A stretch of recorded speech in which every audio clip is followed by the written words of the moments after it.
إلا الله وحده لا شريك له وأشهد أن محمدا عبده ورسوله أما بعد فإن خير الحديث كتاب الله وخير الهدي هدي محمد صلى الله عليه وسلم وشر الأمور محدثاتها وكل محدثة بدعة وكل بدعة ضلالة وكل ضلالة في النار اعوذ باللہ من الشیطان الرجیم بسم اللہ الرحمن الرحیم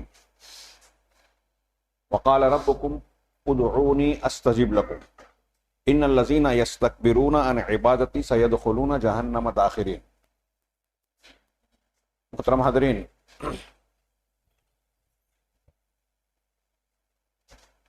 حماس کے مبینہ اسرائیل پر حملے کے جواب میں اسرائیل کی جو انتقامی کارروائی جاری ہے اس کی خبریں دیکھ کر اس کے وہ مناظر جو میڈیا کے ذریعے سے ہم تک پہنچ رہے ہیں، یہ نتیجہ نکالنا اور اس نتیجے پر پہنچنا کوئی غلط نہیں ہوگا کہ آج کی دنیا اپنے آپ کو بڑی ترقی یافتہ جانتی ہو، سمجھتی ہو، سائنس اور ٹیکنالوجی میں بڑی بلندیوں تک پہنچ چکی ہے، مشینیں، ہتھیار، آلات بہتر سے بہتر، اعلیٰ سے اعلیٰ، جدید سے جدید بنا چکی ہے، لیکن انسانیت اور مانوتا، اخلاق، یہ اس کا مر چکا ہے۔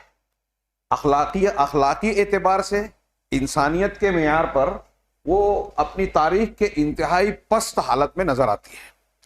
ہم دیکھ رہے ہیں کہ کس طریقے سے غزہ کے نہتے لوگوں پر، عوام پر انتہائی اندھا دھند بمباری کی گئی، جس کے نتیجے میں جب وہاں کی تصویر آتی ہے تو عمارتوں کے بیچ صرف ملبہ نظر آتا ہے۔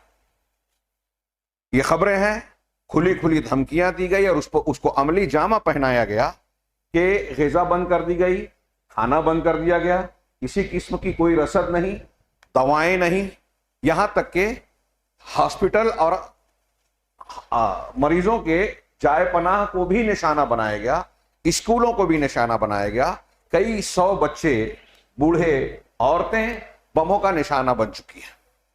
ابھی تازہ خبر یہ تھی کہ نوبت یہاں تک پہنچ گئی کہ ہاسپٹلز میں اسباب کی قلت کی بنیاد پر بعض مریضوں کا، جن کا آپریشن کرنے کی ضرورت پیش آ رہی ہے، اینستھیسیا، بے ہوش کرنے والا انجیکشن اور دوا نہ ہونے کی وجہ سے بغیر بے ہوش کیے ہوئے ان کا آپریشن کیا جا رہا ہے۔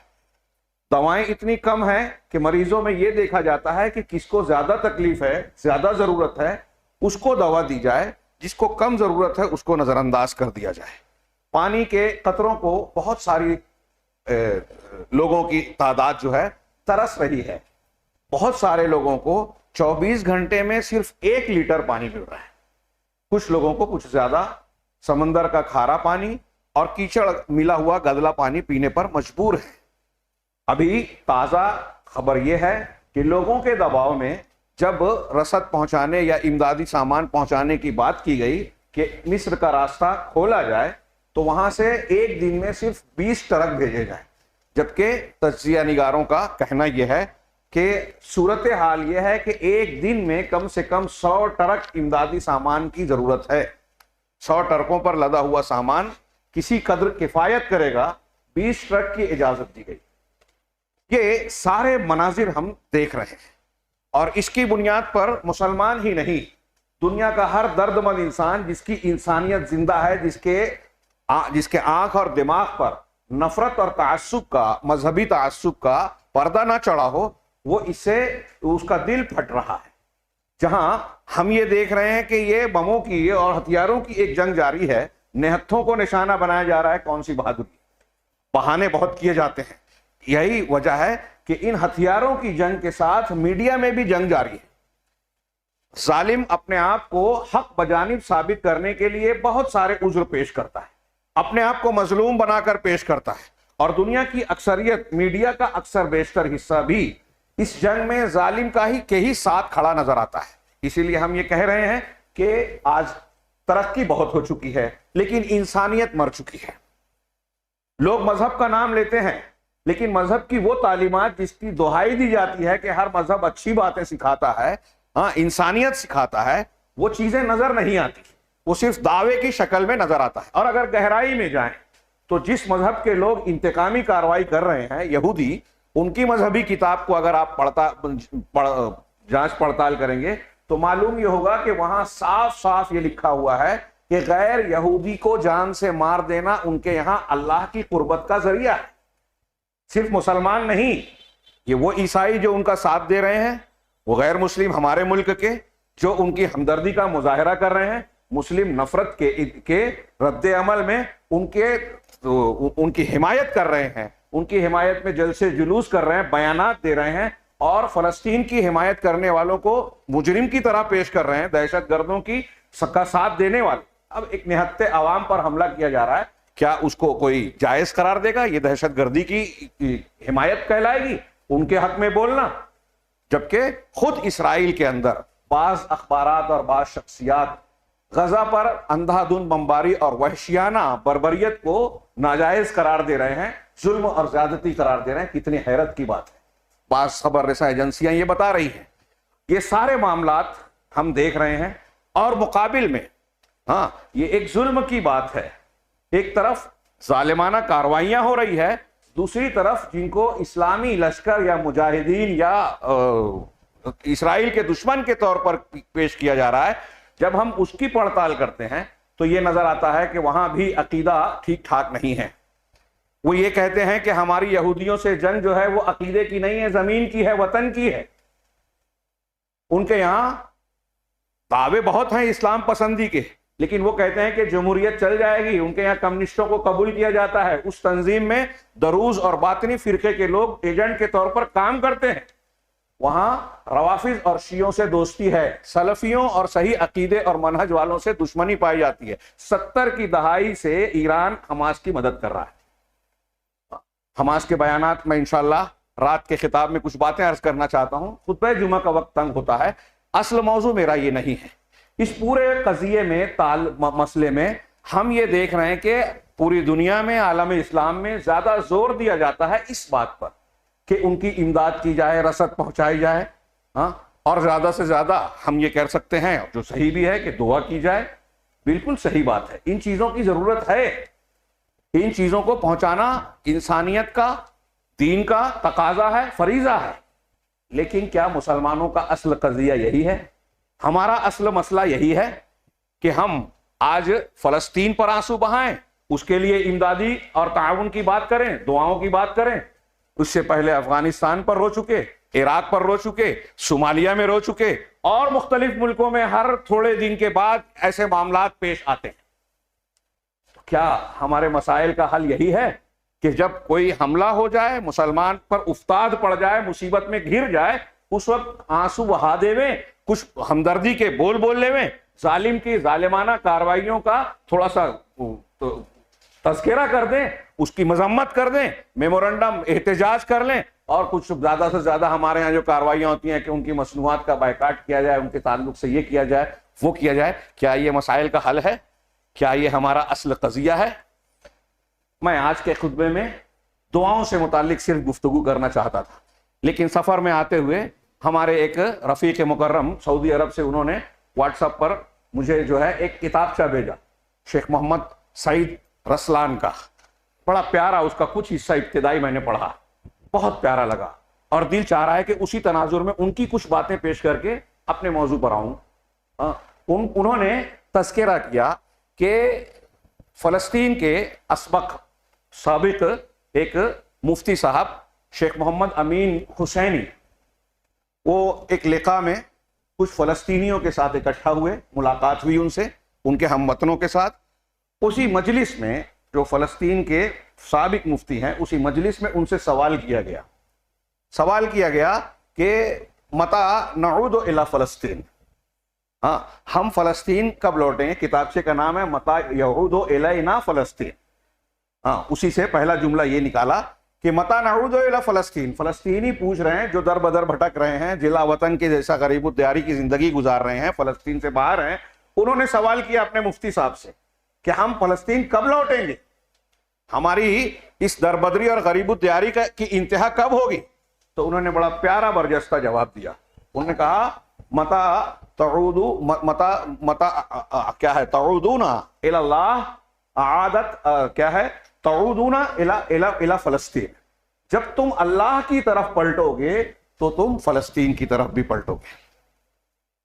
پھر انہوں نے آگے کہا کہ اگر کسی بھی سرزمین پر یہ سوال کیا جائے کہ ہمارے ہاتھ میں فلسطین کب آئے گا، واپس کب لوٹے گا فلسطین، ہمارا فلسطین جو ہماری زمین تھی جس پر ناجائز قبضہ کیا گیا، یورپی اور مغربی طاقتوں نے مل کر جہاں اسرائیل کا ناجائز تسلط قائم کیا، اس کو قبضہ دیا، 1948 سے اس کی حکومت قائم ہوئی اور بتدریج آج کی تاریخ میں وہ 78 یا 80% سرزمین پر جو فلسطینیوں کی زمین تھی اس پر قبضہ کر کے بیٹھا ہوا ہے.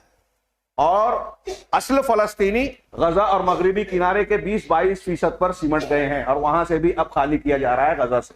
ہاں، ان کو الٹیمیٹم دیا گیا کہ 24 گھنٹے میں خالی کر کے مغربی کنارے پہ جائے، اور وہاں بھی جو ہے جنگ چھڑی ہوئی ہے. حماس کے بہانے سے عوام کو نشانہ بنایا جا رہا ہے، جبکہ لوگوں کا کہنا یہ ہے کہ حماس کو طاقت دینے اور بڑا کرنے کی بنیاد انہوں نے ہی ڈالی، اور انہوں نے الفتح اور دیگر اپنی مزاحمتی تنظیموں کو کمزور کرنے کے لیے حماس کو طاقت دی اسرائیلیوں نے. یہ کوئی ہوائی بات نہیں ہے، یہ اہل علم کی باوثوق اور وہاں خود فلسطینیوں کے بیانات پر مشتمل ہے. خیر، اس تفصیل میں نہ جاتے ہوئے میں یہ عرض کر رہا تھا کہ انہوں نے جواب دیا کہ جب ہم اللہ کی طرف لوٹیں گے تو کوئی بھی سوال کرے کہ فلسطین ہمارے ہاتھوں میں کب لوٹے گا، تو کہا اس کا جواب بھی یہی ہوگا کہ جب ہم اللہ کی طرف لوٹیں گے تو فلسطین ہماری طرف لوٹے گا.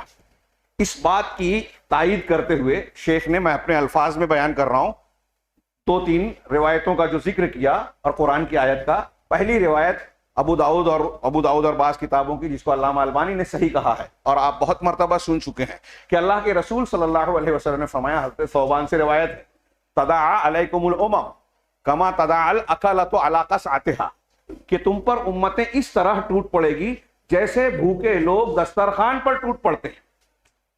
تو صحابہ نے سوال کیا کہ کیا اس وقت ایسا حال ہوگا اللہ کے رسول کہ ہم کم تعداد میں ہوں گے، لوگوں ساری قومیں اکٹھا ہو کر مسلمانوں پر ٹوٹی پڑے گی؟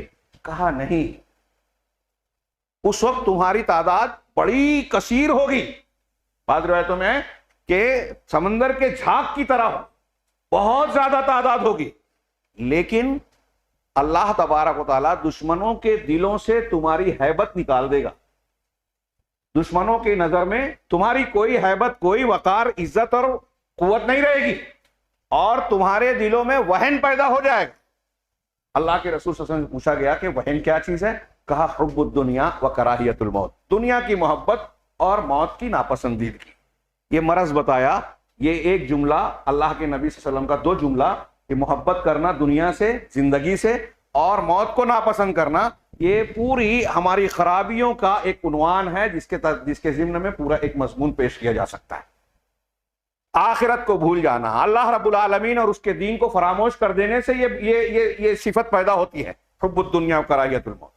پھر شیخ نے آگے بڑھ کر یہ بیان کیا کہ اللہ رب العالمین نے بھی یہ فیصلہ سنایا ہے اپنے کلام پاک میں. سورہ ابراہیم میں فرمایا وَإِذْ تَأَذَّنَ رَبُّكُمْ لَئِن شَكَرْتُمْ لَأَزِيدَنَّكُمْ وَلَئِن كَفَرْتُمْ إِنَّ عَذَابِي لَشَدِيدٌ. اگر اللہ تبارک و تعالیٰ نے یہ اعلان کر دیا، کیا اعلان کیا؟ کہ اگر تم نے شکر گزاری کی، نعمتوں کی قدردانی کی، اللہ کی دی ہوئی نعمتوں کا حق ادا کیا، یہ کھانا پینا جو کچھ بھی ہم کو ملا ہے سب اللہ کی نعمت ہے، اور دین اسلام سب سے بڑی نعمت ہے، توحید سب سے بڑی نعمت ہے. انہوں نے کہا کہ اللہ نے یہ اعلان کیا ہے کہ جو شکر گزار ہوگا ہم اس میں زیادتی کریں گے نعمت میں، اور اگر ناشکری کرو گے تو پھر میرا عذاب بڑا سخت ہوگا. مسلمانوں پر عذاب کی کیفیت ہے اس لیے کہ مسلمانوں کی اکثریت اللہ کی دی ہوئی نعمت کی ناقدری کر رہی ہے، ناشکری کر رہی، لہذا اس کا بھگتان بھگت رہی ہے. اللہ رب العالمین نے یہ اعلان صاف کیا ہے. آج یہاں، کل افغانستان، پھر صومالیہ، پھر فلاں، پھر ہندوستان، اور فلاں جگہ یہ قضیے اٹھتے رہیں گے. ہماری مدد سے، احتجاج سے، اور صرف بیانات سے، مذمتی بیانات سے ہمارے مسائل حل ہونے والے نہیں ہیں. ہمارے مسائل اگر ہم جڑ سے حل کرنا چاہتے ہیں تو اس کا اصل قضیہ کیا ہے؟ شیخ نے آگے فرمایا کہ جو بات میں کہہ رہا ہوں کہ فلسطین اس وقت تم کو ملے گا واپس جب تم اللہ کے دین کی طرف، اللہ کی طرف پلٹو گے. اس کی ایک دلیل اللہ کے رسول صلی اللہ علیہ وسلم کا وہ فرمان بھی ہے جو امام احمد نے، امام ابو داؤد نے نقل کیا اور جس کو اہل علم نے، محدثین نے صحیح کہا. وہ کیا ہے؟ اللہ کے رسول صلی اللہ علیہ وسلم نے فرمایا کہ اذا تبایعتم بالعینہ، جب تم عینہ کی بیع کرو گے. بیع عینہ دھوکے کی بیع ہوتی ہے، کئی شکلیں ہو سکتی ہیں، اس کی تشریح کا فی الحال موقع نہیں ہے. میں صرف اتنا کہوں کہ حرام طریقے کو حلال بنانے کی شکل دے دینا. ایسی بیع آج کل ہمارے یہاں کرتے ہیں نا لوگ، حرام کو حلال بنانے والے بہت سارے راستے نکالتے ہیں. مفتی صاحب کے پاس جا کے بولتے ہیں کہ ایسے کر لو تو ویسا کر لو تو حرام حلال ہو جائے گا. تو جب تم بیع عینہ کرنے لگو گے، وَأَخَذْتُمْ أَذْنَابَ الْبَقَرَ، اور گائے کی دموں کو پکڑ لو گے، وَرَضِيتُمْ بِالزَّرْعِ، اور کھیتی باڑی پر مطمئن. یہ اس وقت کی تجارت اور مال آمدنی کے ذرائع تھے. یعنی یوں سمجھ لیجئے کہ یہ اللہ کے رسول فرما رہے ہیں صلی اللہ علیہ وسلم کہ آپ اور ہم جب دنیاوی کاروبار، لین دین اور دنیا کے معاملات میں الجھ جائیں گے اور اسی کو معراج سمجھیں گے، ارے میرا بیٹا تو سرکاری ملازمت میں لگ گیا، ڈاکٹر بن گیا، انجینئر ہو گیا، IAS افسر بن گیا، بس ایسا لگتا ہے جیسے زندگی کی معراج مل گئی. آج ہمارے یہاں بھی یہی حال ہے. ہاں، اللہ کے رسول کہہ رہے ہیں جب تم گائے کی دموں کو تھام لو گے، زراعت پر خوش رہو گے، وَتَرَكْتُمُ الْجِهَادَ، اور جہاد کو، اللہ کے راستے میں کوشش، محنت، قربانی کو چھوڑ دو گے، سَلَّطَ اللَّهُ عَلَيْكُمْ ذُلًّا، اللہ کے رسول صلی اللہ علیہ وسلم فرمایا کہ اللہ نتیجے میں کیا کرے گا؟ تم پر ذلت کو مسلط کر دے گا. ذلت مسلط کر دے گا. لَا يَنزِعُهُ عَنْكُمْ حَتَّى تَرْجِعُوا إِلَىٰ دِينِكُمْ، تم سے اس ذلت کو اللہ ہٹائے گا نہیں یہاں تک کہ تم اس کے دین کی طرف نہ لوٹ جاؤ. شیخ محمد حسین کا جواب اس حدیث کے بالکل موافق ہے کہ اللہ ذلت کی اس کیفیت کو نہیں بدلے گا جب تک کہ ہم اللہ یعنی اللہ کے دین کی طرف نہ لوٹ جائیں. شیخ نے آگے بیان کیا اور بہت پیاری بات بیان کی کہ مسلمانوں کا اصل قضیہ کیا ہے؟ یہ مدد بھیجنا، صرف دعا کر لینا وقتی طور سے، کسی ملک کے ناراضگی کے نتیجے میں اس کی مصنوعات کا بائیکاٹ کر دینا. ہم یہ نہیں کہہ رہے ہیں کہ یہ غلط ہے، پھر سے میں دہرا رہا ہوں، لیکن یہ اصل مسئلہ نہیں ہے، مسلمانوں کا اصل قضیہ نہیں ہے. شیخ نے کہا کہ مسلمانوں کا اصل قضیہ عقیدے کا ہے، دین کا ہے، توحید کا ہے. انہوں نے جو تفصیل سے بات کہی، میں اس کو دو جملے میں مختصراً کہوں. انہوں نے بیان کیا کہ آپ اور ہم کتنے برے حالات میں ہیں. آج دنیا کے حالات کتنے کمزور ہیں، انسانیت کتنی لاچار ہو چکی ہے، بے بس ہو چکی ہے. دنیا کے متمدن طاقتیں، بڑی بڑی طاقتیں، اسرائیل میں ہم دیکھ رہے ہیں کہ ایک طرف غزہ کے مظلومین جن کو 1 لیٹر پانی یا پانی کا ایک قطرہ بھی نہیں مل رہا، دوسری طرف اسرائیل جو کھلے عام جنگی جرائم کا ارتکاب کر رہا ہے. انسانی قانون، اقوام متحدہ کے دنیا میں جو جنگی قوانین ہیں ان تمام قوانین کی مخالفت کر رہا ہے، کسی کی بات نہیں سن رہا ہے. اس کو ہتھیار کی مدد کی جا رہی ہے، پیسوں کی مدد کی جا رہی ہے، میڈیا سے مدد کی جا رہی ہے، اخلاقی مدد کی جا رہی ہے. اور جو مظلومین ہیں، جو مر رہے ہیں، ان کے حال کو دیکھنے کے لیے زیادہ سے زیادہ بس زبانی جمع خرچ کر کے بیان دیا جاتا ہے. اور مسلمان قومیں بھی، مسلمان حکومتیں بھی بے بس نظر آتی ہیں، مفلوج نظر آتی ہے. زبانی بیانات، احتجاج اور مطالبات و اپیل کے علاوہ کچھ نہیں کر پا رہی. ہم بھی اسی حال میں ہیں. یہ مسلمانوں کی پستی، بے بسی، ذلت کا کتنا بھیانک جو ہے منظر ہے کہ ہم یہ دیکھ رہے ہیں کہ سارے لوگ یہ جانتے ہیں، سمجھ رہے ہیں کہ ظلم ہو رہا ہے فلسطینیوں پر غزہ کی پٹی پر، لیکن کوئی شخص اس ظلم کو روکنے کی کسی لیڈر میں، عالمی لیڈر میں کسی میں طاقت نہیں ہے، کسی میں قوت نہیں ہے، کسی بھی مذہب کا ہو، کسی بھی ملک کا ہو. تو شیخ نے کہا کہ یہ جو ذلت اور خواری ہے یہ کسی سے ہٹے گی نہیں. اصل قضیہ کیا ہے؟ یہ کتنے بھی برے حالات، اللہ کے نبی جناب محمد رسول اللہ صلی اللہ علیہ وسلم، یہ شیخ کی بات کو نقل کر رہا ہوں، نبی صلی اللہ علیہ وسلم جس سماج اور معاشرے میں مبعوث ہوئے، آئے جس وقت، تو جو سماج تھا اور دنیا کے جو حالات تھے، کیا وہ آج سے بہتر تھے؟ نہیں، آج سے بھی برے تھے. انتہائی جاہلیت، شرک، بت پرستی، ہر قسم کی خرافات، ظلم اور زیادتی، لوگوں کا حق مار لینا، کمزوروں پر زیادتی کرنا ایک عام بات تھی. طاقت اور قوت کا زور بولتا تھا، جس کی لاٹھی اس کی بھینس، جنگل کا قانون. اللہ کے نبی جناب محمد رسول اللہ صلی اللہ علیہ وسلم اس معاشرے میں آئے آپ نے اپنی 23 سالہ نبوت کے دور میں جو تربیت کی، دعوت دی، اصلاح کی، اس کا نتیجہ کیا نکلا؟ ہم دیکھتے ہیں کہ اتنی کم مدت میں دنیا کا انتہائی جاہلی معاشرہ، جہالت والا معاشرہ، انتہائی تہذیب و ثقافت کا علمبردار بن گیا، بلکہ پوری انسانی تاریخ کہہ رہا ہوں، انسانوں کی آپ جتنی بھی تاریخ پڑھ لیں، تاریخ کے کسی بھی دور میں اتنے مہذب، اتنے اعلیٰ انسان آپ کو نہیں ملیں گے جتنے نبی کریم صلی اللہ علیہ وسلم کی پرورش میں صحابہ کرام کا معاشرہ وجود میں آیا۔ یہ اتنی سی مدت میں اللہ کے نبی صلی اللہ علیہ وسلم نے، یہ ایک معجزاتی اللہ کی طرف سے معجزہ تھا کہ اتنی کایا پلٹ کر دی۔ کیسے کیا؟ آپ نے کیسے کیا؟ جن کفار و مشرکین کے بیچ آپ مبعوث کیے گئے تھے، وہ اللہ کی ربوبیت کو تو مانتے تھے کہ پیدا کرنے والا اللہ ہے، ہمارے بت پیدا کرنے والے نہیں ہیں، مالک نہیں ہیں، نظام کائنات کا نہیں چلاتے، یہ قرآن میں موجود ہے، میں اس کو دہرانے کی کا وقت نہیں ہے کہ قرآن میں ہے کہ آپ سوال کریں پیدا کس نے کیا ان کو، آسمان و زمین کو، تو یہ کہیں گے اللہ نے۔ ایسے کئی سوالات۔ تو رب اللہ کو مانتے تھے، لیکن اللہ کے ساتھ الوہیت میں، عبادت میں دوسروں کو شریک ٹھہراتے تھے۔ نبی کریم صلی اللہ علیہ وسلم کی دعوت کی بنیاد تمام انبیاء کرام کی دعوت کی طرح لا الہ الا اللہ کی تھی، اللہ کے سوا کوئی معبود برحق نہیں۔ اس عقیدے کی بنیاد پر آپ نے لوگوں کی تربیت کی، اور دیکھتے ہی دیکھتے یہ معاشرہ کتنا تبدیل ہو گیا۔ شیخ کہتے ہیں، محمد امین جن کا میں حوالہ دے رہا ہوں، وہ کہتے ہیں کہ اس وقت نبی کریم صلی اللہ علیہ وسلم نے امت دعوت کو، یعنی کافر جو ہیں، آپ کی امت کے جو کافر لوگ تھے، ان کو توحید کی دعوت دی۔ آج مسلمانوں میں اس دعوت کی ضرورت ہے کہ ہم توحید کی دعوت دیں، شرک سے منع کریں، اس لیے کہ مسلمانوں میں اب عقیدے کی بنیادیں مضبوط نہیں رہی، جا بجا مختلف قسم کی شرکیات، خرافات اور بدعیات پائی جاتی ہیں، اور یہ سب سے بڑی بنیاد ہے، جڑ ہے ہماری کمزوری کی۔ اصل قضیہ ہمارا یہ ہے کہ ہمارا عقیدہ بگڑا ہوا ہے۔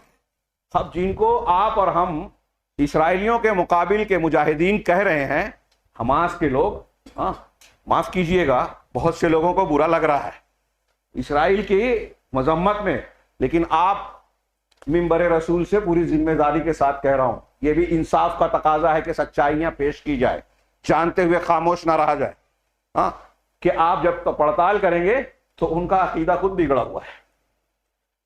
اخوان المسلمین کی ایک شاخ ہے، اسی کا حصہ ہے یہ حماس۔ اس کی تاریخ آپ پڑھیے، موقع نہیں ہے یہاں بیان کرنے کا۔ اس کا جو میں نے تعاون کا تھوڑا سا ذکر کیا، اسرائیلیوں سے انہوں نے ہتھیار رکھنے کا معاہدہ کیا تھا، شعبات تنظیم تھی اس کی۔ جس وقت ان کا معاہدہ ہوا، وہاں کی اپوزیشن نے، لیکوڈ پارٹی نے ان کو ہتھیار رکھنے کا ہتھیار فراہم کیے کہ حکمراں پارٹی کے مقاصد کو روکا جائے، اور پھر بعد میں حکمراں پارٹیوں نے بھی ان کو طاقت دی تاکہ الفتح جو یاسر عرفات کی تنظیم تھی اور دیگر مزاحمتی تنظیمیں تھیں، ان کو خلاف ان کو کھڑا کیا جائے۔ یہ بہت بعد میں پیدا ہوئے، اور بہت سارے فلسطینی مصنفین، دانشوروں کا، امریکہ اور یورپ کے مصنفین کا یہ کہنا ہے کہ حماس کو اسرائیل نے پیدا کیا، اسی نے طاقت دی، اور پھر ان کے ساتھ جو ہتھیار کا معاہدہ ہوا تھا وہ بھی بہت مشہور ہوا۔ میں عرض یہ کرنا چاہ رہا ہوں اس میں کہ آپ کو معلوم پڑے گا کہ ہم اخوان المسلمین کے جو بانی ہیں حسن البنا، ان کا کہنا ہے کہ یہود سے ہماری دشمنی، احداث الصناعت تاریخ کیا ہے نا کتاب کا نام، اس میں ان کا بیان منقول ہے کہ ہماری دشمنی یہودیوں سے جو ہے مذہبی دینی نہیں ہے، دینی اور مذہبی ہماری جو ہے دشمنی نہیں ہے۔ یہ کون کہہ رہا ہے؟ حسن البنا۔ اور آپ خالد المشعل کو، جو فلسطین میں حماس کے جو ایک نمائندہ ہیں، لیڈر ہیں، اور دوسرے کئی لیڈروں کے بیانات دیکھیں گے، وہ کہیں گے کہ یہودی عیسائی ہمارے بھائی ہیں، کمیونسٹ حکومت بھی اگر لوگوں نے چن دی تو ہم اس کی حمایت کریں گے، اور ایسے کئی بیانات۔ اسلامی حکومت کی ضرورت اگر لوگوں نے جمہوریت قائم کی تو ہم اس کا ساتھ دیں گے، ضروری نہیں ہے کہ اسلامی حکومت قائم کریں۔ ہمارے یہاں کیا بیانات دیے جاتے ہیں، عوام کو کیا بیوقوف بنایا جاتا ہے۔ یہ وہ کہہ رہے ہیں کہ ہمارا اور ان کا جھگڑا عقیدے کا نہیں ہے۔ اسی میں شیخ کا، جن کا میں حوالہ دے رہا ہوں، انہوں نے تذکرہ کیا کہ یہ کہہ رہے ہیں لیکن یہودی کبھی یہ نہیں کہتے. یہودی یہ کہتے ہیں کہ ہمارا جھگڑا عقیدے کا ہے. اس لیے کہ میں نے ابھی تذکرہ کیا, ان کی کتاب میں, محرف تحریف شدہ کتاب میں یہ لکھا ہوا ہے, تلمود اور دیگر رسائل میں, سفر میں یہ لکھا ہوا ہے کہ غیر یہودی, جس کو وہ اممی کہتے ہیں, غیر یہودیوں کو قتل کرنا اللہ کی قربت کا ذریعہ ہے. اس سے اللہ تبارک و تعالیٰ کی نزدیکی حاصل ہوتی ہے, قربت حاصل ہوتی ہے. اور ایسی اور بھی بہت سی عبارتیں ہیں, وقت نہیں ہے. یعنی وہ مذہب کی بنیاد پر ہم سے جنگ کرتے ہیں. اور یہ جو شیخ نے کہا, شیخ حسن البنا نے, کہ یہودیوں سے ہمارے کتاب اور قرآن کہتا ہے کہ دوستی رکھی جائے, تو شیخ نے سوال کیا کہ قرآن کے کس جگہ پر ہے؟ قرآن تو یہ کہتا ہے لَتَجِدَنَّ أَشَدَّ النَّاسِ عَدَاوَةً لِلَّذِينَ آمَنُوا الْيَهُودُ, کہ ایمان والوں سے دشمنی میں سب سے سخت آپ جس کو پائیں گے وہ یہود کو پائیں گے. قرآن کہتا ہے وَلَن تَرْضَىٰ عَنْكَ الْيَهُودُ وَلَا النَّصَارَىٰ حَتَّىٰ تَتَّبِعَ مِلَّتَهُمْ, یہود اور نصارہ تم سے کبھی خوش نہیں ہوں گے, راضی نہیں ہوں گے, یہاں تک کہ آپ ان کے دین کی ملت کی پیروی نہ کر لیں. قرآن تو یہ کہتا ہے. اور آپ کہہ رہے ہیں عقیدے کی جھڑائی نہیں ہے. ولا اور برا عقیدہ توحید کا ایک اعلیٰ بنیاد ہے. یعنی دوستی اور دشمنی لوگوں سے کس بنیاد پر کی جائے, کسی کی حمایت. ابھی ہمارے ہاں لوگ اکثریت نہیں جانتے, ہمارے صحافی بہت سارے اہل علم اس کو فراموش کر چکے ہیں. آج ہم دیکھتے ہیں کہ اندھے ہو کر کسی کی بھی حمایت کرنے لگتے ہیں. روافض کا ساتھ دینے والے سنیوں کو قتل کرنے والوں کا آج ہم ساتھ دے رہے ہیں, اور میں یہ بیان کر رہا ہوں. مجھے یقین ہے کہ بہت سارے لوگوں کو برا لگے گا, لیکن حقائق سے ہم نے آنکھیں بند کر لی ہیں. لوگ بیوقوف بنانے والے میڈیا, حکومتیں ہم کو جانتی ہیں, ہماری کمزوریوں کو ہم سے زیادہ وہ جانتے ہیں کہ ان کے اندر کیا اختلافات ہیں. کسی کی دشمنی میں کسی کو مارا جائے تو کون خوش ہوگا, کون ناراض ہوگا؟ یہاں انصاف نہیں رہا. یہاں مختلف قسم کی اینکوں کے ذریعے سے دیکھا جاتا ہے واقعات کو, حقائق تک پہنچنے کی کوشش بھی نہیں کرتے, اور شعور بھی نہیں رہا قوم کو. بڑی پستی کا حال ہے. تو میں عرض کر رہا تھا کہ وہاں یہ کہا جا رہا ہے کہ عقیدے کی دشمنی نہیں ہے ہمارا اور ان کا. میں یہ عرض کر رہا ہوں کہ دین کی تعلیم ہے کہ اگر ایک مشرک ہے, کافر ہے, تو اس سے آپ دوستی نہیں کر سکتے. آپ کی دوستی دشمنی رشتے کی بنیاد, ولا اور برا کی بنیاد توحید ہے. اگر تعلقات ہوں گے, تجارتی لین دین کسی سے پڑوس میں غیر مسلم سے, تو وہ ظاہری ہوں گے. دل کی محبت مسلمانوں کے لیے ہوگی. آپ پڑھیے اٹھا کے کوئی بھی عقیدے کی کتاب اور اس کی دلیلیں پڑھیے. لا تجد, کیا ہے سورہ ممتحنہ کی جو آیت ہے, لا تجد قوما یعادون من حاد اللہ ورسول, لا تجد قوما یؤمنون باللہ ورسولہ یعادون من حاد اللہ, کہ جو اللہ پر ایمان رکھنے والے ہیں ایسے لوگوں کو آپ نہیں پائیں گے کہ ان لوگوں سے محبت کرے جو اللہ اور اس کے رسول سے دشمنی رکھتے ہیں. اللہ اور اس کے رسول کے دشمنوں سے محبت کرنا مومنوں کا کام نہیں ہے. یہ قرآن کہہ رہا ہے. چاہے وہ باپ ہوں, بھائی ہوں, آگے آیت میں کہا اللہ نے, باپ ہی کیوں نہ ہو, بھائی بند کیوں نہ ہو, رشتہ دار کیوں نہ ہو, بیوی بچے کیوں نہ ہو, اگر اللہ اور اس کے رسول کے دشمن ہے تو ان سے محبت نہیں ہوگی. دلی محبت کی بات ہو رہی ہے. یہ کہہ رہے ہیں کہ ہماری دشمنی نہیں ہے, ان کو ہم سپورٹ کر رہے ہیں. سمجھ ہی نہیں رہے ہیں کہ وہ استعمال ہو رہے ہیں. میں نے گزشتہ ہفتہ جمعہ میں یہ بیانات دیے. داعش کو پیدا کیا انہی لوگوں نے, استعمال کیا اور مسلمانوں کو نقصان پہنچایا. امریکہ کے ٹوئن ٹاور پر حملہ کروایا, پہلے خود ہی ارینج کیا, اور اس کے بعد اس کے نتیجے میں ایک مسلمان ملک کی اینٹ سے اینٹ بجا دی. یہ سلسلہ ہمارے ساتھ مسلسل ہو رہا ہے اور ہم ہر بار بے وقوف بنتے ہیں. اللہ کرے کہ یہاں ظالم ناکام ہو. لیکن میں یہاں یہ بیان کر رہا ہوں, شیخ کا جو میں نے حوالہ دیا, میرا اصل موضوع باقی ہے اور 2 منٹ باقی ہے. 2-4 منٹ ہی صرف لے سکتا ہوں. میں اسی تناظر میں بیان کروں کہ مسلمانوں کا اصل قضیہ کیا ہے. ابھی ہمارے یہاں واٹس ایپ پہ, سوشل میڈیا پر فیک نیوز, اور وہ بھی ایک معاملہ ہے, الگ چیز ہے, وہ اس کا تذکرہ کرنے کا موقع نہیں ہے. ہمارے یہاں لوگ دعاؤں کی بڑی درخواست کر رہے ہیں. بہت اچھی بات ہے, بہت اچھی بات ہے کہ دعائیں کی جائے مظلومین کے لیے, ظالم کے لیے بد دعا کی جائے. اللہ کے رسول صلی اللہ علیہ وسلم کی سنت اور دین کا حصہ ہے کہ جب مسلمانوں پر افتاد و آفت آئے, مصیبت پریشانی آئے, تو قنوت نازلہ کا اہتمام کیا جائے نمازوں میں. نازلہ مصیبت کو کہتے ہیں, کوئی مصیبت جو آئے, اتر آئے مسلمانوں پر, تو ان کے لیے بد دعائیں دی جائے, مسلمانوں کے حق میں دعائیں دی جائے, فتنے اور ظالم کی قوت کو توڑنے کی جس میں بد دعا ہو. ہم دعائیں تو کر رہے ہیں کیا ہماری یہ دعائیں کارگر ہو رہی ہیں؟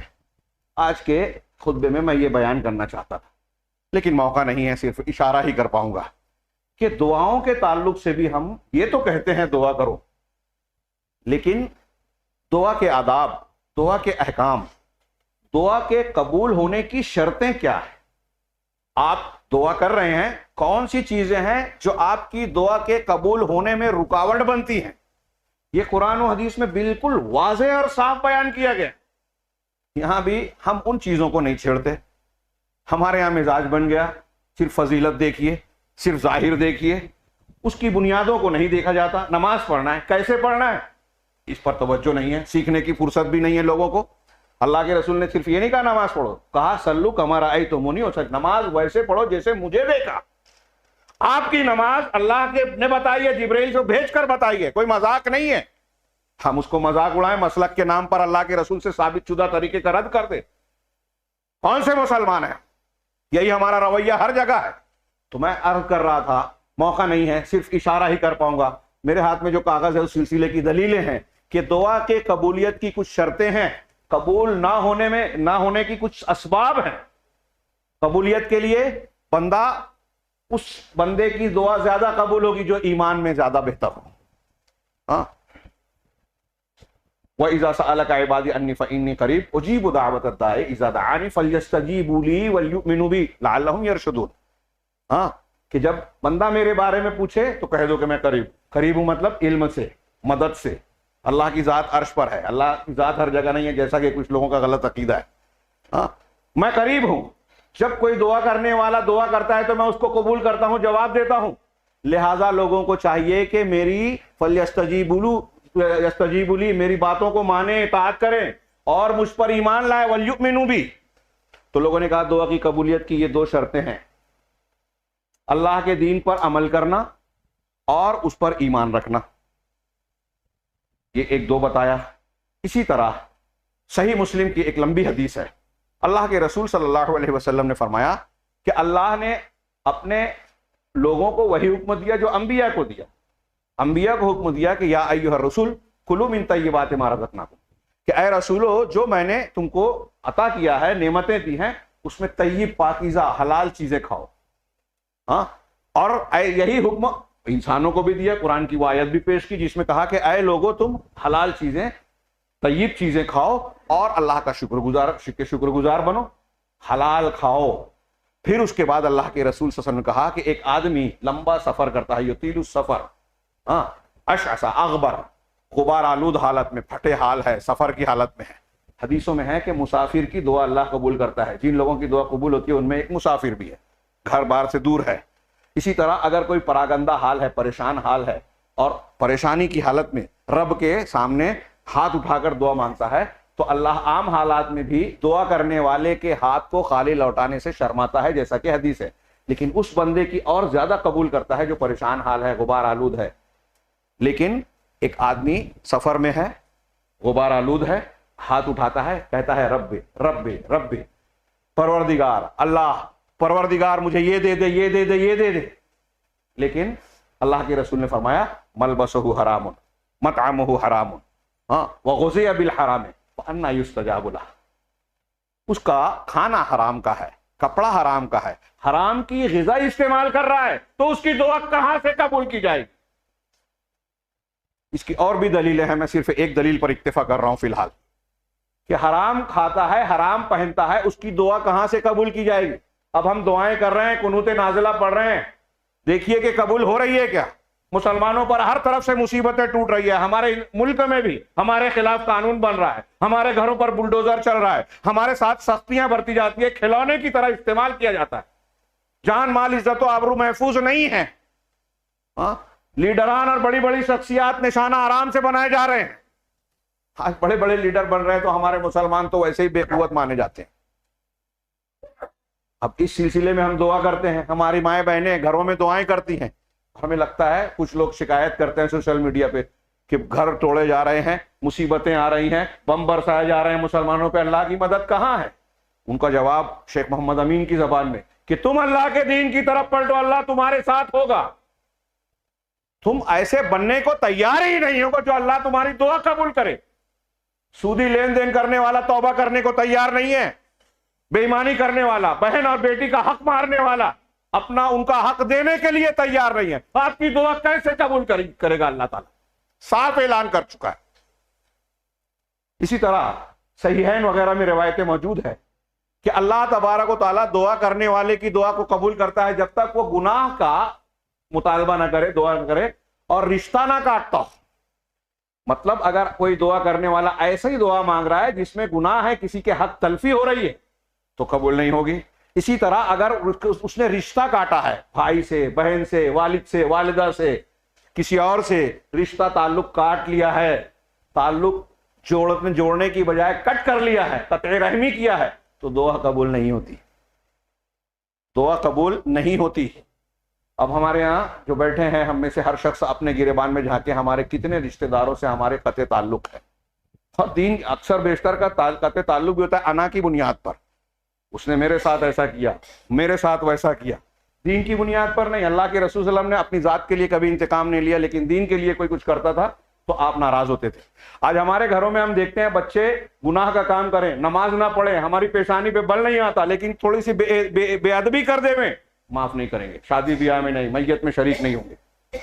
ہمارا پیمانہ ہی بدل گیا، دین ہماری زندگی میں ہے ہی نہیں، دکھاوے کا ہے، رسم کا ہے، کچھ چیزیں کر کے ہم سمجھتے ہیں کہ جنت ہم نے پکڑ رکھی ہے، پھر کچھ بھی کریں۔ اسی طرح اگر کوئی شخص گناہوں میں ملوث ہے تو دعائیں قبول نہیں ہوتی۔ اس لیے دعا کے آداب شرائط میں سے یہ ہے کہ ہم گناہوں سے توبہ کریں، خوب توبہ کریں، استغفار کریں۔ استغفار ہمارے گناہوں کے لیے صابن ہے، اور ہم جب استغفار کرتے ہیں اللہ خوش ہوتا ہے۔ توبہ استغفار، سچی توبہ کریں۔ سچی توبہ میں یہ بھی ہے کہ آپ نے کسی پر ظلم کیا ہے، کسی کا حق مارا ہے تو اس کی صفائی کریں۔ یہ بھی ہے۔ ایک آخری بات پیش کر دوں، بہت ساری اور بھی چیزیں ہیں، صرف یہ کہ آپ کی توجہ دلا دوں کہ ہمارا اصل مسئلہ کیا ہے۔ دعائیں کر رہے ہیں، قبول نہیں ہو رہی ہے، ہم محنت کر رہے ہیں، احتجاج کر رہے ہیں، لیکن وہ کام نہیں کر رہے ہیں جو شریعت نے بتایا ہے کہ آپ کے مسائل کیسے حل ہوں گے، اللہ آپ کی مدد کب کرے گا، آپ کی حفاظت کب کرے گا۔ اللہ کی قسم اگر اللہ رب العالمین نے ہمارا ساتھ دیا، معیت مل گئی اس کی رحمت اور نصرت، تو کوئی بم، کوئی میزائل، کوئی طاقت ہمارا کچھ بگاڑ نہیں سکتی۔ یہ ہمارا یقین ہونا چاہیے کہ سیدنا ابراہیم کو جس طرح اکیلے تھے، پوری قوم اور نمرودیت نے کچھ نہیں، بال بھی کا نہیں کیا، ایسے ہی اللہ ہم کو بھی بچا سکتا ہے۔ آخری بات کہ امر بالمعروف اور نہی عن المنکر، نیکی کا حکم دینا اور برائی سے روکنا، برائیوں سے روکنا۔ جہاں جس قوم میں یہ کام ختم ہو جاتا ہے وہاں اللہ کا عذاب آتا ہے اور دعا قبول نہیں ہوتی۔ مسند احمد کی روایت ہے، لَتَأْمُرُونَ بِالْمَعْرُوفِ وَلَتَنْهَوْنَ عَنِ الْمُنْكَرِ، کہ تم ضرور معروف کا حکم دو اور ضرور برائی سے روکو، ورنہ ایسا ہوگا کہ تم پر مصیبت اور عذاب آئے گا، تم اللہ تعالیٰ سے ہاتھ اٹھا کر دعا مانگو گے اور تمہاری دعا قبول نہیں کی جائے گی۔ اب ہر شخص برائیوں کے روکنے کے سلسلے میں جس کا جتنا اختیار اور دائرہ ہے اتنا وہ مکلف ہے۔ مثال کے طور پہ گھر کا بڑا ہے تو آپ کا بچہ کوئی گناہ کر رہا ہے، آپ کی بیوی کوئی غلط کام کر رہی ہے، آپ کی بیٹی یا آپ کا چھوٹا بھائی اگر کوئی شریعت کی مخالفت کر رہا ہے تو آپ کا فرض ہے کہ اسے روکے۔ آپ دیکھ کے نظر انداز کر رہے ہیں، موبائل پر غلط چیز دیکھ رہا ہے، خاموش ہیں، عمر ہے ابھی، پتہ چلا ہماری بچیاں کالج میں جو ہے بے پردہ جا رہی ہیں اور ایسے ایسے معاملات ہو رہے ہیں جو شریعت کے خلاف ہیں، عمر کا تقاضا ہے، کالجوں میں تو ہوتا ہے، آج کل یہ سب چلتا ہے۔ ہم یہ بول کے اپنے آپ کو مطمئن کر لیں، آنکھیں بند کر لیں، خاموش ہو جائے، شریعت کے تقاضے کو فراموش کر دیں، ہم اللہ کے عذاب کو دعوت دے رہے ہیں۔ جس قوم میں برائی سے روکنے کا سلسلہ بند ہوتا ہے، اللہ کے رسول صلی اللہ علیہ وسلم نے اس کی مثال دی کہ کشتی کے نیچے اگر کوئی سوراخ کرے گا، اوپر والے اگر نہیں روکیں گے، پانی کے لیے وہ نیچے سوراخ کریں، اوپر والے نہیں روکیں گے تو کیا ہوگا؟ جب کشتی میں سوراخ ہوگا، پانی اندر آئے گا، کشتی ڈوبے گی تو صرف نیچے والے نہیں ڈوبیں گے بلکہ پوری کشتی کے لوگ ڈوبیں گے۔ تو گناہ کرنے والے، آپ کا بھائی بیٹا نماز نہیں پڑھ رہا ہے اور آپ اس کو نہیں روک رہے ہیں تو وہ آپ کی کشتی میں سوراخ کر رہا ہے، آپ کے گھر اور سماج کو کے لیے عذاب کی دعوت دے رہا ہے اور آپ چپ ہیں۔ جب وہ ڈوبے گا تو آپ بھی ساتھ میں ڈوبیں گے۔ تو ہمیں ان مسائل میں جذباتی ہو کر صرف وقتی نتائج پر نہیں پہنچنا چاہیے۔ ٹھیک ہے، وقتی طور سے مدد کی ضرورت ہے، ہر مسلمان کے اوپر فرض ہے کہ آپ اگر کوئی دوسری مدد نہیں کر سکتے تو کم سے کم دعا ضرور کریں۔ مسلمانوں مظلومین کے حق میں، ظالموں کے خلاف میں، یہ دعا کرنا فرض ہے ہر مسلمان کے لیے، لہٰذا ہمیں یہ کرنا چاہیے، نازلہ وغیرہ پڑھنا چاہیے، لیکن اس سے بڑھ کر مستقل نتیجے کے طور پر کہ اللہ پھر سے ہمیں عزت و وقار دے، دنیا میں اونچا اٹھائے، اور ہم پر جو آج یہاں کل وہاں پرسوں وہاں مختلف قسم کی افتاد مصیبتیں آتی ہیں، ان سے اگر بچاؤ اور حفاظت کی چھتری چاہیے تو ہمیں بنیادی مسئلہ اور قضیہ حل کرنا چاہیے، اور وہ ہے عقیدے کا۔ ہمیں صحیح عقیدہ سیکھنا چاہیے۔ مسلمان قوم میں آج کس معاشروں میں دیکھیے کون سا شرک ہے، کس قسم کا شرک ہے جو نہ پایا جاتا ہو۔ ہاں، اب یہ بحث کریں تو لوگ کہیں گے مسلکی بحث، یہ مسلکی بحث نہیں ہے، یہ کفر اور اسلام کی بحث ہے۔ کسی نبی نے شرک اکبر تو چھوڑیے، شرک اصغر کو بھی برداشت نہیں کیا۔ ہمارے ہاں شرک اکبر ہو رہے ہیں تو اللہ کی مدد کیسے آئے گی؟ ہمارے یہاں جمہوریت نواز، کمیونزم نواز اور نہ جانے کیا کیا، اور اس کے بعد دین پسندی بھی، یہ جو حماس، اخوانی اور فلاں ہے نا، ان کے یہاں آپ دیکھیں کہ عقیدے کی کوئی اہمیت نہیں ہے۔ میں پھر سے اس منبر سے کہوں کہ آپ دیکھیں گے کہ مختلف دینی جماعتیں، تنظیمیں جو کام کر رہی ہیں نا، وہ سب نبی اور انبیاء کے منہج سے ہٹ کر کام کر رہی ہیں، سوائے اہل الحدیث کے۔ بہت وثوق سے کہہ رہا ہوں، رسوخ سے کہہ رہا ہوں، اور پوری ذمہ داری سے کہہ رہا ہوں، اللہ کے ڈر کے ساتھ کہہ رہا ہوں کہ آپ دیکھیے کہ توحید اور عقیدے کی بنیادوں پر محنت نہیں ہے، دوسری چیزوں پر محنت ہے۔ اور انبیاء کرام عقیدے پر، توحید پر محنت کرتے تھے، شرک کا رد کرتے تھے، شرک کو بالکل برداشت نہیں کرتے تھے۔ اور ہمارے ہاں شرک ہو رہا ہے، ہم فضائل کی بات کرتے ہیں، کھانے کے آداب، سونے کے آداب، پینے کے آداب، چلنے کے آداب۔ ہاں، یہ سارے آداب سیکھ لیں، تہجد کبھی نہ چھوٹے۔ قرآن کا صاف صاف حکم اٹھا کر دیکھ لیجئے، اللہ کے رسول کو خطاب کر کے کہا کہ اگر آپ بھی شرک کریں گے تو آپ کے سارے عمل برباد۔ تو آپ کتنے بھی فضیلت کے عمل کریں، اگر آپ کی دعا میں شرک ہے، اب اللہ کے رسول کا وسیلہ لگا کے دعا مانگ رہے ہیں، امام ابو حنیفہ بھی اس کو حرام کہہ رہے ہیں، ہمارے یہاں لوگ کہتے ہیں کہ یہ آداب دعا میں ہے۔ کون سا دین ہم مانتے ہیں؟ اصل قضیہ جو ہے ہمارا، اس پر محنت کی جائے۔ اگر یہ حل ہم نے اختیار کر لیا، لا الہ الا اللہ اور اس کی شرائط و تقاضوں کو ہم نے سمجھ کر اپنی زندگی میں نافذ کیا، تو دنیا کا کوئی اسرائیل، کوئی امریکہ، کوئی یورپی یونین ہمارا بال بیکا نہیں کر سکتا۔ اللہ رب العالمین ہمیں صحیح دین کو سمجھنے اور اس پر عمل کرنے کی توفیق عطا فرمائے، اس کے مطابق زندگی گزارنے کی توفیق عطا فرمائے، اس کی برکتوں سے پروردگار ہمیں اس لائق بنا دے کہ ہماری دعائیں قبول ہو۔ ہمارے وہ بھائی بہنیں، بچے جن پر ظلم ڈھایا جا رہا ہے، بم گرایا جا رہا ہے، غذا، پانی، بجلی، دوا سے محروم کیا جا رہا ہے، پروردگار سے دعا ہے کہ اللہ رب العالمین ان سب کی مدد فرمائے، ان کو اپنی حفاظت اور نصرت کے جو ہے پردے میں ڈھانپ لے وے، اور ظالموں کی طاقت کو توڑ دے وے، انہیں منتشر کر دے وے، انہیں ان کے اصل چہرے کو بے نقاب کر دے وے جو ظلم بھی کرتے ہیں، اور دوسری طرف اپنے آپ کو حقوق انسانی اور انسانیت کا ٹھیکیدار اور چیمپئن بھی بتاتے ہیں، جبکہ وہ انتہائی وحشی درندے ہیں ثابت ہو رہا ہے دنیا کے سامنے۔ اس کے باوجود میڈیا کی قوت کے ذریعے سے اور دوسرے ذرائع سے اپنے آپ کو بہتر بتانے کی کوشش کرتے ہیں۔ پروردگار ان کے اصل چہرے کو دنیا کے سامنے بے نقاب کر دے، اور دنیا جب اصل چہرہ جانے گی تو اسلام کی خوبیوں کو جانے گی۔ اسلام امن پسند ہے، اسی کے ذریعے سے عدل و انصاف قائم ہو سکتا ہے، اور جہاں عدل و انصاف قائم ہوگا وہاں امن اور چین ہوگا۔ رب العالمین ہم تمام کو امن اور سکون عطا فرمائے، دنیا میں بھی اور دنیا کے اس دنیا سے جانے کے بعد بھی پروردگار ہر قسم کی آفت و عذاب سے ہمیں محفوظ رکھے۔ وآخر دعوانا ان الحمدللہ رب العالمین۔ بارک اللہ لنا ولکم فی القرآن المجید ونفعنا وإیاکم بالآیات والذکر الحکیم، انہ تعالی جواد کریم ملک بر رحیم۔